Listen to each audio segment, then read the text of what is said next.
ئەمڕۆ سلاحی ئێمە هەڵبژاردنە. ئێتا سلاحەکەمان بەهێز بێ دیفاعمان زیاتر لە کایەکانی خۆمان پێکرێ. با ئەو سلاحەی بەدەستمانەوەی کاڵبژاردنە بە توندی بگرین، ئامرازێکە ئەمان گەێنێ خزمەتێکی ئامانجەکەمان پێکرێ. برایانی بەڕێز لە پەرلەمانی کوردستانە 6 بین لە 4 باشترە.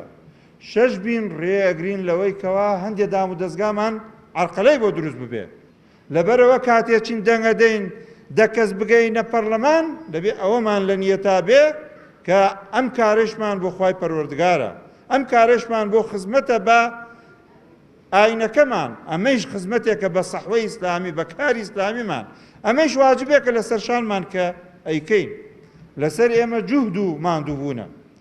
لەبەرەوە هەر لە ئێستەوە کە ناوەندەکانی دەنگدان کراونەتەوە هانی خەڵکی خۆمان بدەین. بەداخەوە هەندێک خەڵک دوای قسەی گەورەکە بەڵام لە هەڵبژاردنەکانە یان هەڵوێستی نەبوو یان بۆ خۆی نەچوو بۆ دەنگدان. ئێمە وەکو کۆمەڵی ئیسلامی کوردستان هەموو کەس دان بەوە دادەنا کە ئەم هەڵبژاردنە دەنگمان زیادی کردبوو، خەڵکێکی زۆر دەنگی پێداوین و ئەم جارە مەقبولێتێک ڕەزامەندیەکی چاکی کۆمەڵی ئیسلامی کوردستان بە هەڵوێستەکانی لە نێو جەماوەرە هەبووە، لە هەموو شوێنی هەستمان پێ کردووە، درکمان پێ کردووە.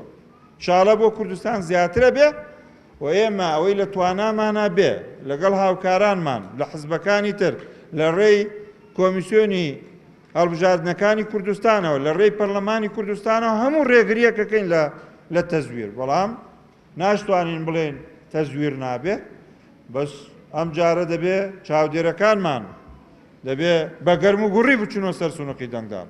گرنگەوەیە من دەمەوێت پێتان بڵێم و خزمەتتان بکەم کە نابێ ئێمە لەبەرەوەی تەزویر لەوە کراوە واز لەمە بێنین، نا بە گەرم و گوڕیە چینەوە سەر سونقەکانی دەنگدان. ئەم ئەنجومەنە بە چاوەڕێی پشتیوانی ئێوەیە لە خوشک و برایان کە وەکو چۆن هەر چاوەڕێمان لیان بووە سەرکەوتن بەدەست بێنن، ئینشاڵڵا لەم هەڵبژاردنانەی سەرکەوتن بەدەست ئەهێنن.